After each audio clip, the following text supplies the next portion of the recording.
Welcome everyone to today's live Zoom event. My name is Jeannie Sager, and I am the director of the Women's Philanthropy Institute.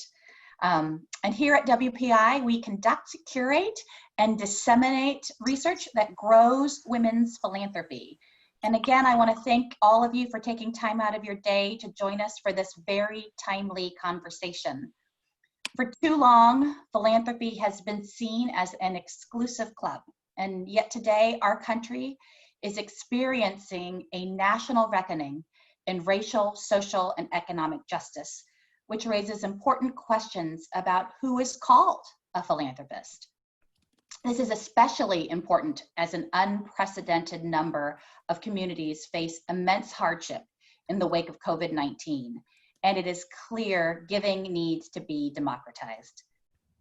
To learn how we can increase diversity in philanthropy during this critical moment, I'm so excited to have Sara Lomelin, Executive Director of Philanthropy Together, here with us today.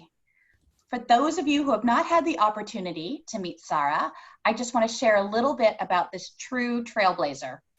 Sara is the founding executive director of Philanthropy Together, and WPI featured their origin story in the Philanthropy Plugged In podcast titled Giving Circles, Community and Technology. And if you have not had a chance to listen to it, I highly encourage you to hear their inspiring story. Philanthropy Together is the first organization dedicated to strengthening and scaling the collective giving movement nationally. And prior to her work with Philanthropy Together, Sara served as a Senior Director of Leadership Philanthropy at Opportunity Fund, which is the largest nonprofit lender in the United States, and as Vice President of Philanthropy at the Latino Community Foundation, where she helped create the Latino Giving Circle Network. Sara is a connector of people and ideas, a relationship builder, and a firm believer that everyone can be a philanthropist. And we are so grateful to have you here with us today to share more about your vision for how giving circles can diversify and democratize philanthropy. But before we jump into our conversation, I want to invite Sara to share more about Philanthropy Together. Thank you, Jeannie. I am so excited to be here with all of you. I mean, it's heartwarming to see so many people from all over the country. And I'm going to just start by showing you an image. So what do you see here? Take a look at all these folks here. I mean, I see diversity, not only of race, but of ages, sexual orientation, income levels, geographies, gender, religious beliefs, political persuasions, etc. The people you see here just learn how to launch their own giving circle through our 5-week virtual incubator launchpad. And this is what giving circles are all about and what we mean when we say that giving circles diversify philanthropy. Just to ground anyone who is new to this movement, a giving circle takes your mind, talents, and financial abilities seriously and makes giving a collaborative social experience. They create caring, generous communities of people who act intentionally, thoughtfully, and strategically together. And you know, collective giving is not new and it's not American. It's rooted in cultures across the globe for many decades. And actually, you know, there are collective giving efforts all around the globe that have different names. By the way, a shout out to Hallie Lee from the Asian Women Giving Circle and Donors of Color Network for this awesome slide. I want to start, you know, just by telling you what is a giving circle. There are 4 key elements that make giving circles different from any other form of philanthropy. The first one is, you know, donors pool their dollars. Donors engage in discourse and learning. They decide together what to fund, and they have a lot of fun and build community in the meantime. So the collective giving movement in the US began in the early 80s, and that the last decade saw a tripling of giving circles to about, 1,600 circles upon the last count. Networks of giving circles with a common affinity began to form to provide resources and connection. And there is more than a dozen networks that exist today in different ways, for women, for race and ethnicity, for youth, faith-based, etc. There are also cross-race, cross-class giving circles. And hundreds more giving circles exist that are not part of networks, they're independent. And this number keeps growing every day. So altogether, over the past couple of decades, American giving circles have engaged more than 150,000 people and have given away as much as almost $1.3 billion. So Philanthropy Together launched this year, actually beginning of April, we're super brand new, to propel the Giving Circle movement by creating hundreds of more giving circles and helping the existing ones thrive.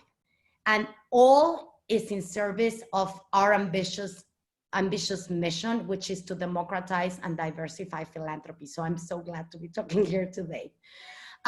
We are a 5-year initiative and have 4 big goals. We want everyone to know what a giving circle is. We want existing giving circles that are connected and supported. We want hundreds of new giving circles to start, and then to have the collective giving movement that it's thriving. Today, we're going to talk about why this model is a transformational way of diversifying philanthropy. As you can see here, that collective giving movement is addressing some problems that we have as a society today. In isolation, there's a lot of people feeling lonely, feeling isolated. We are really seeing huge polarization in our communities, in our families.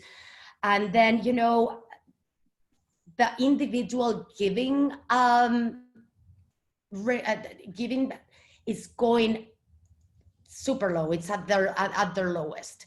So giving circles, on the flip side, giving circle participants are engaged, are connected, are social.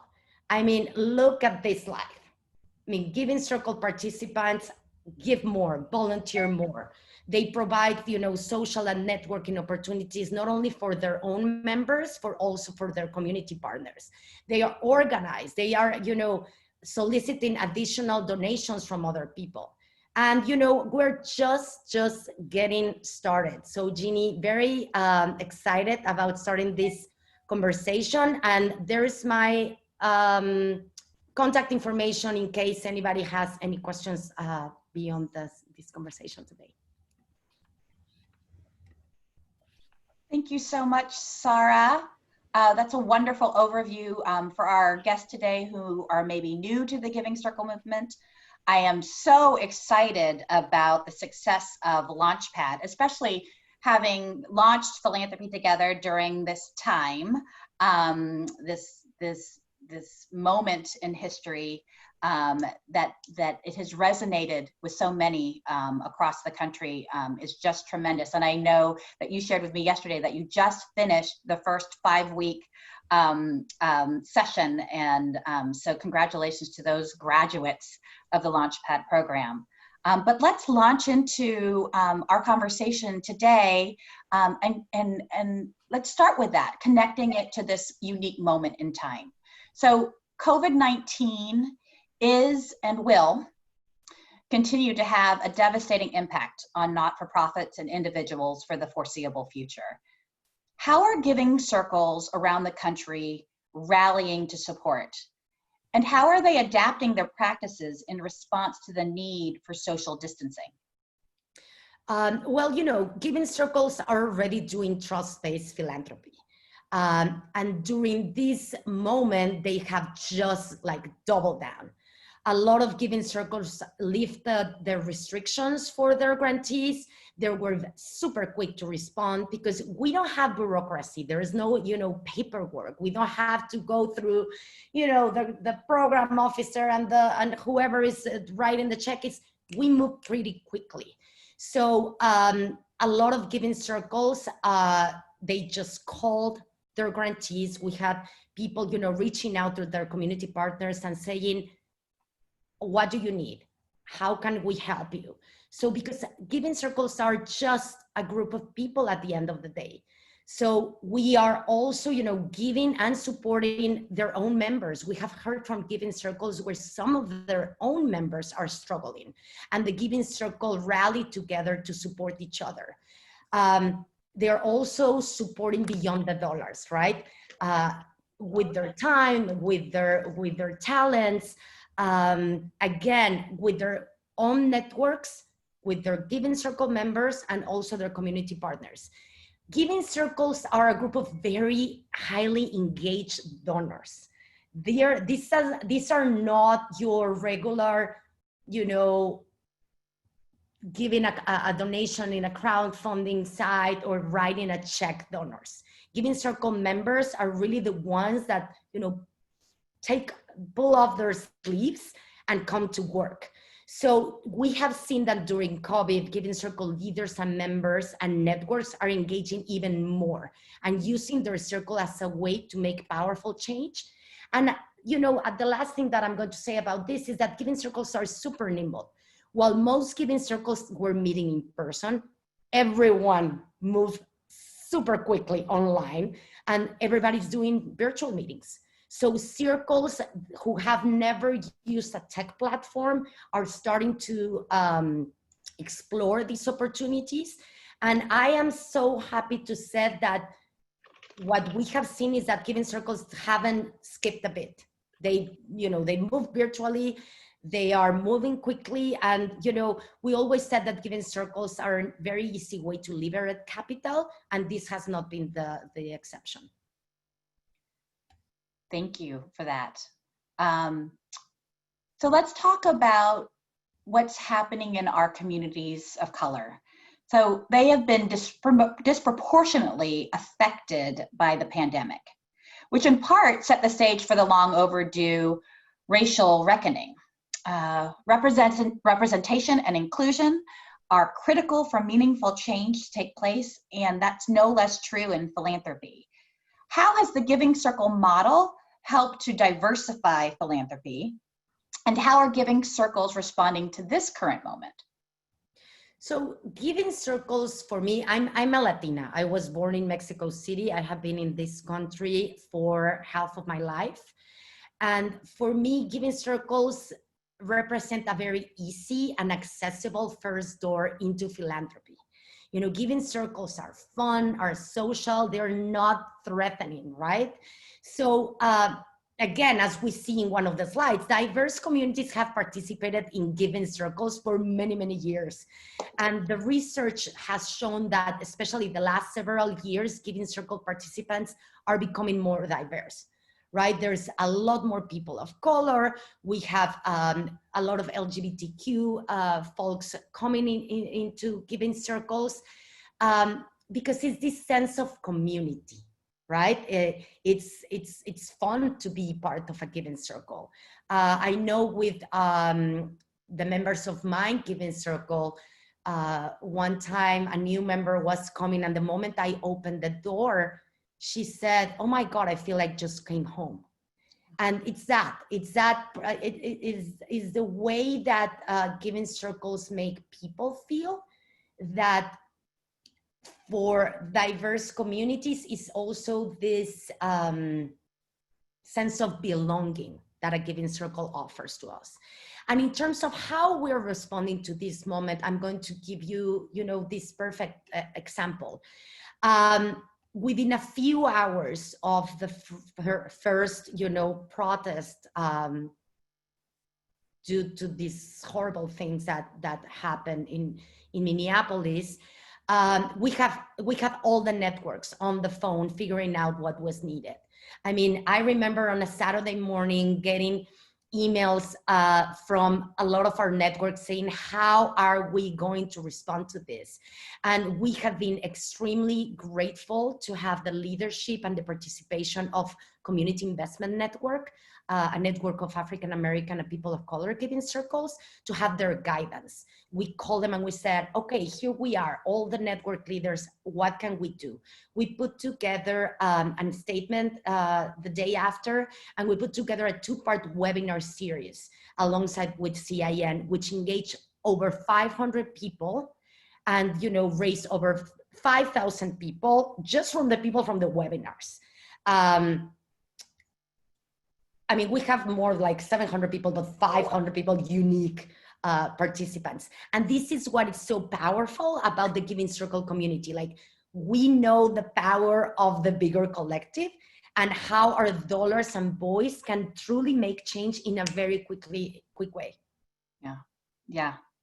It's been so impressive to hear, you know, and see the stories of how quickly Giving Circles have been able to respond in their community. So let's take a moment and talk about Philanthropy Together.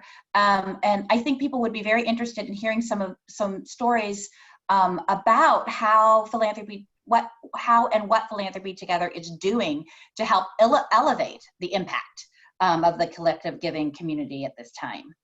So after the 2 webinars, you know, we had so incredibly, you know, the engagement was so incredible that we put together a community of practice.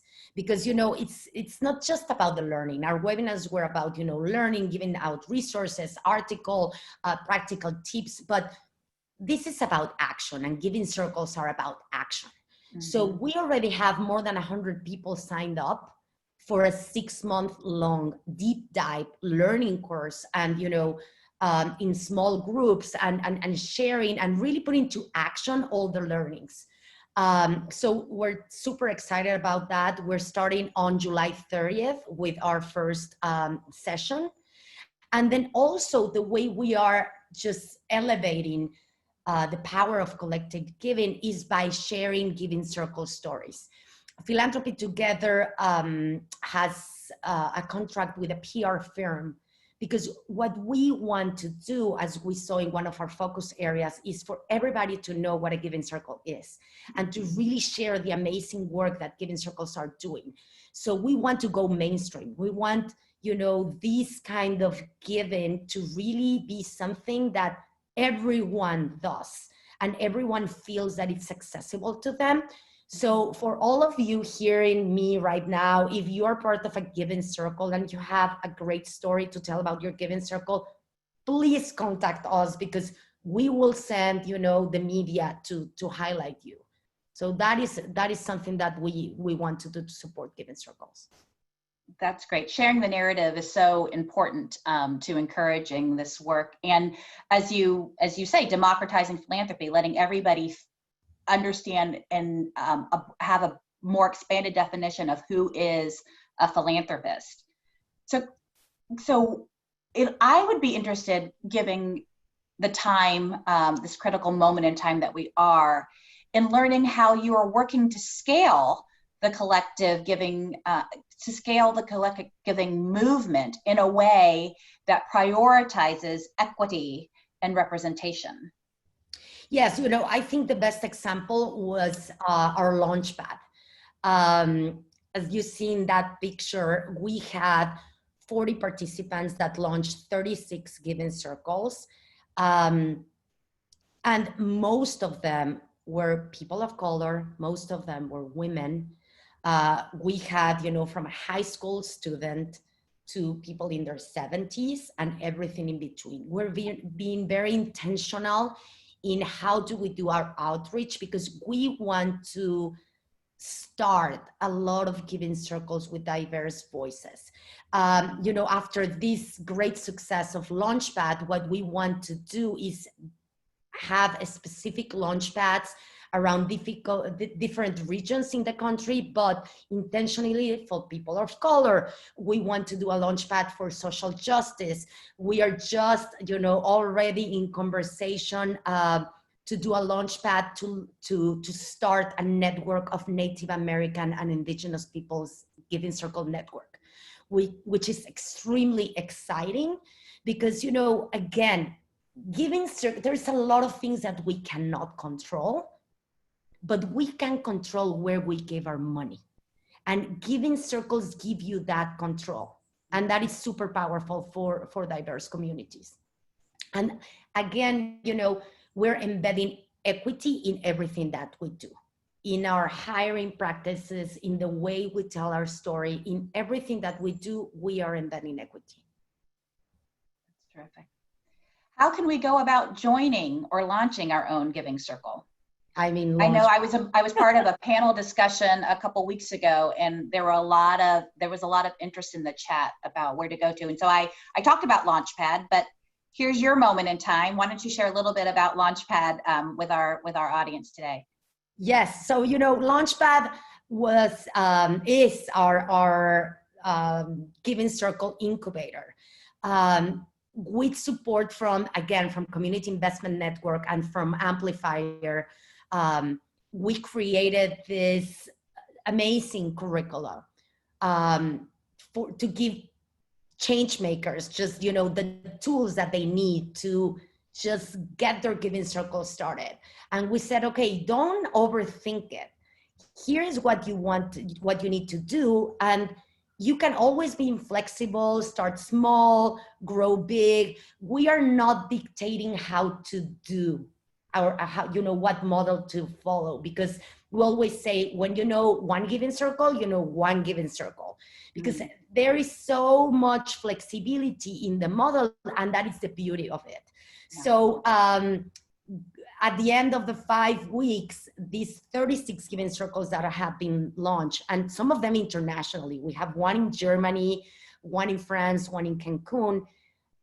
It's so amazing, the range of issue areas and the people that they will be, you know, reaching, and also the sizes of the giving circles. You know, we had a couple of people starting their 100 Who Care chapters. Some people starting their all women female giving circles, some of LGBTQ giving circles. So it was extremely powerful. And right now we are already thinking about, already planning to launch Launchpad Pro in the fall. And Launchpad Pro will be a little bit different in terms that we want to give this for community foundation leaders and other philanthropic intermediaries leaders that want to launch giving circles or to host giving circles in their institutions.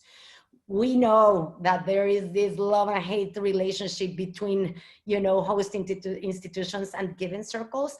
And we want to also give these tools to make it easier for hosting institutions to support giving circles, because we believe it's a very powerful way also for community foundations to attract diverse donors, right? Mm-hmm. Maybe, you know, sometimes diverse donors don't go to community foundations because the floor to open a donor advised fund is too high, but with a giving circle is doable. So we're launching Launchpad Pro in the fall, and we will do another Launchpad, regular Launchpad, also, you know, fall, winter. Wonderful, that's great.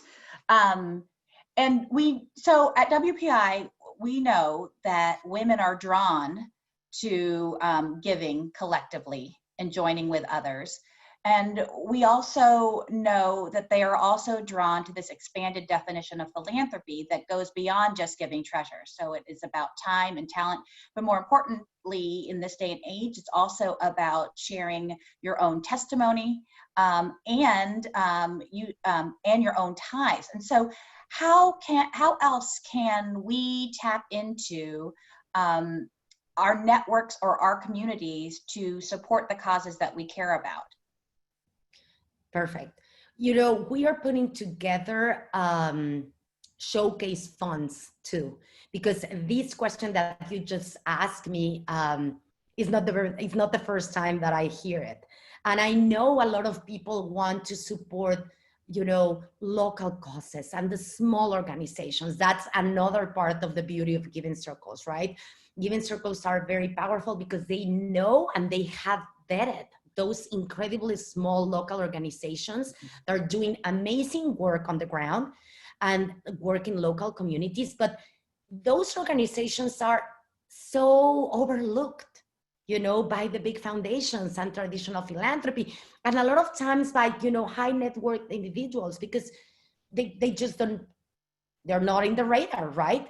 So giving circles that are working with these organizations, we're supporting them to start showcase funds through Grapevine, which is a tech platform to support giving circles, to just highlight their local past grantees so that more funders can find and give to those organizations. Like, for example, you know, my Giving Circle put together a showcase fund, and we have 5 of our past grantees. So if you are looking to support Latino-led nonprofit organizations in San Mateo County that are working with, you know, to support early childhood education, you're going to find them there. And you know that our Giving Circle has been working with them for 5 years. We know the leaders of the organizations. So I think it's important to just, you know, how can we all come together, right? How can we stop trying to reinvent the wheel and just, you know, unite forces and some. Yeah. Also, you know, Jeannie, in terms of opening doors, this is incredible. And again, you know, my contact information is there. And if some of the people that are listening right now, if this resonates with you, just reach out to us, because we will be able to connect you to some amazing giving circles on the ground that can help, you know, maximize and leverage your giving. That's great. So I'm going to ask one last question, kind of on this topic of diversifying philanthropy and the role that giving circles can play in that. And so I'm going to give our audience time to think about questions that they might like to ask. And if you want to put them in the chat box, my colleague Jackie Ackerman is going to curate those and make sure that we get a chance to answer some questions live with Sara. So my last question for you, Sara, is how will the pandemic and anti-racist protests shape the evolution of collective giving, in your opinion? And what will giving circles look like 5 years from now? Okay, we're going to go futuristic now. I think, you know, some aspects of the virtual meetings will be a normal part of how giving circles meet in the future. I know we're all tired of Zoom, right? I mean, but what it's helping here is the reach, right? Now we're able to go beyond the local. So we already heard of at least 5 giving circles who are hoping to be both large and national, meeting virtually. So they are saying, okay, you know, we have this local group around environmental justice in Seattle, but right now we want to go national. And so, you know, these giving circles are looking for, you know, tech platforms to manage their money and just being able to reach more people. But they have created this trust in their local level, and they go national. Same with Latinos in Tech Giving Circle that started here in the Bay Area. They are already going national. So I think those parts are going to stay. You know, this COVID era virtual part is going to stay. And that's, you know, a powerful path that we have not seen before. On the equity front, you know, it has been amazing, the response from so many giving circles that are saying, we want to embed racial equity in everything that we do. In our membership, we want to diversify our membership, diversify our board. We want to really do our grant making with a racial equity lens. And we want to really do everything in our Giving Circle with a racial equity lens. We're also putting together a YouTube channel because we know, there's so much that we can give on Launchpad, but so much information that it's needed. So we put together a YouTube channel with ideas in conversations videos of, pairing a couple of leaders to talk about different aspects. And we have one about trust-based philanthropy that I hope everybody can watch. We have Pia Infante from the Whitman Institute, Masha Cherniak from Latino Community Foundation. We have one about power building from Suda, from SBPI, and Seiji, an amazing leader from Rad Fund. So, I think it's important for us as Giving Circles to just question ourselves, right? I think this moment in time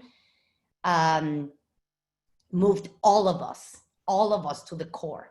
And it's the time to really evaluate what we're doing and figure out how can we do things better and be checking ourselves all the time. Yeah. Well said and well put. And as you have already shared, Giving Circles are in a unique position to do this because so many of them are very much based in their community and are nimble and able to respond more quickly. And then certainly because of this trust-based philanthropy piece, do it in a way that feels accessible and connected with the communities that they serve.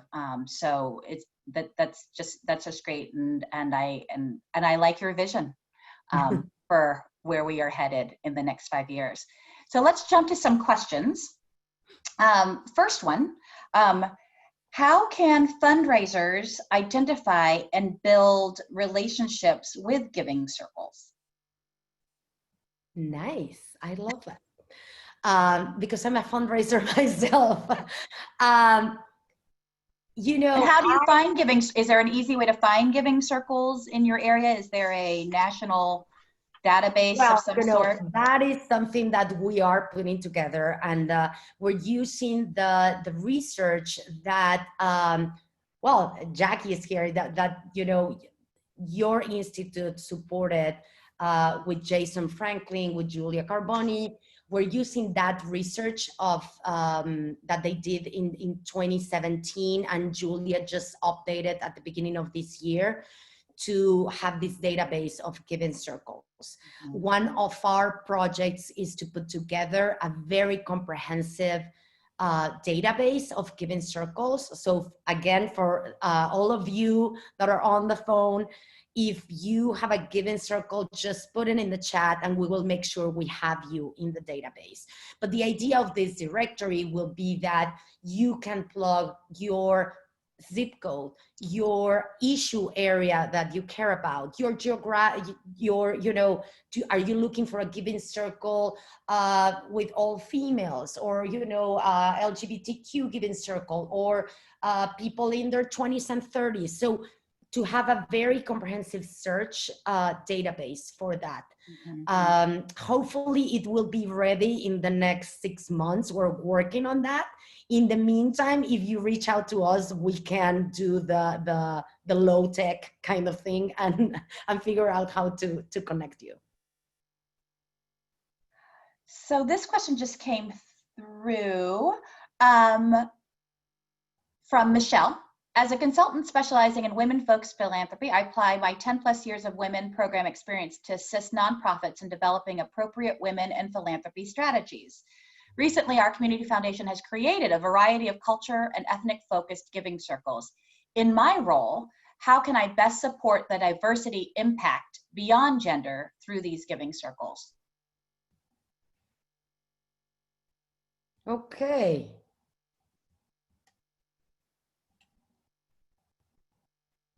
Well, this is, first of all, kudos to your community foundation for creating the giving circles. And I would make sure, and this is very important because, sometimes the best intentions get just like that as intentions, that when you are supporting diversity, you are not just tokenizing people. Right? Because sometimes, we can go and say, okay, this giving circle is very diverse. We have one African-American woman, right? Or one Asian woman, or one Latino woman. Make sure that there is a balance in the diversity. Also, something that we tend to overlook is the diversity in ages. I think it's so important to bring young voices in the giving circles. And the way you can do it is by thinking about your membership model. Is it accessible, right? Maybe for young people, if the minimum donation or the membership for your giving circle is $1,000 a year, maybe there are some people that cannot give $1,000 a year. So how can you support them in that way? Do you have some members of the giving circles that could give more, and that extra can be like a scholarship for the younger people? Or can the community foundation do put some matching dollars to support those young and diverse voices to come into the circle? I think that is super important. At the same time, because you don't want to be paternalistic and you want to break power dynamics, make sure that everything is kind of private, right? It doesn't matter how much people give, everybody gets a vote. And as a giving circle member, I don't need to know what, Jeannie is giving. If I'm giving my $1,000, I don't need to know if Jeannie is giving 5,000 and she's supporting 8 other people, or she's giving 500 and the community foundation is supporting Jeannie. So I think it's very important to create processes that are, that give access to more diverse people in all terms of the diversity word, but also to be sure that are not paternalistic. That is a great answer. I'm going to give you one last question because we're heading towards our end of time together. And as I imagined, I knew this was going to go fast. So, and we will make sure that we've collected all the questions that the participants have placed in the chat box, and we will make sure that we follow up with some answers for all of you, or some next steps at least. So this one's kind of a softball, but it gives you a chance to kind of wrap this up for us, Sara. What makes a giving circle successful? What would be kind of your top tips in a very quick last few minutes that we have together? Okay, I think first of all is trust. You need to create community. People need to love attending the giving circle, because all of us are part of giving circles because we want to. We are doing it in our spare time, right? We're doing it as a volunteers. We can be doing so many other things. We can be having, at the same time of the giving circle meeting, we can be having dinner with our families, taking a yoga class, reading a book. So the moment the giving circles stop being joyful and fun, people stop coming. So make sure that it's simple, that it's inviting, that you take time to create community in every meeting. Sometimes we have so packed agendas and, oh my God, we have to work. And the moment people join, you are like, okay, people, mute yourselves and we're doing this. No, don't do that. Take those 5 minutes to ask people, how are you doing? Just do a quick, ice break. And it can be something super silly as, what made you smile this weekend? Tell us, something that people go really quickly around the room. I think when you create community, amazing things happen. Another one, to be very transparent. Transparent in how you make decisions, transparent in expectations, transparent with your community members. And the third one, and I think, well, it's super important too, be mindful of what you ask of your grantees. They are not going to be able to change the world with your $10,000 grant in a year. So be mindful of what you ask for them. Create this close relationship with your nonprofit partner. Be a partner. Not break this power dynamic of saying, oh, we are the donors, we're here to save you, to tell you what to do. No, they are the ones who are doing the work on the ground. They are the ones who know what is needed. Be the vehicle, the tool to support them, to raise the money to support them. And I think I'm going to stop there. And you are on time. So Sara, thank you so much. As you can see by people vote with their feet, and they showed up today. They wanted to learn more about giving circles. But my key takeaways is how powerful giving circles can be in creating, and I love this phrase, a community of practice, because what we like to say here at WPI is that research without practice and without action doesn't move the needle here. And so it takes all of us putting that research to action. And I can't think of all of the examples that you gave have really created the narrative behind the work and what we are seeing in the research with regards to how women give and how they see themselves as philanthropy, and then certainly about this whole idea of building community and building around trust and how women are drawn to that. Our last giving report, or the Women Give 2020, with regards to the intersection of technology and gender, that was a major theme. Women want to build community in different ways, and I applaud what Philanthropy Together has been able to do in this short time that you've been in existence, and we're really excited as a friend, WPI as a friend of Philanthropy Together, to see you take this more broadly and have people join in. And I'm just so excited about your first Launchpad cohort. It's an exciting time, Sara, and that you're already ready to do a Launchpad Pro. So. Thank you again to everyone for joining us. I'll let you get back to your day, and we look forward to coming together sometime in the future. So for Philanthropy Plugged In and the Women's Philanthropy Institute, and for on behalf of Sara and her team at Philanthropy Together, thank you, and have a great week. Thank you, Jeannie. Thank you for having me. Bye, Sara. Bye. Bye, everyone.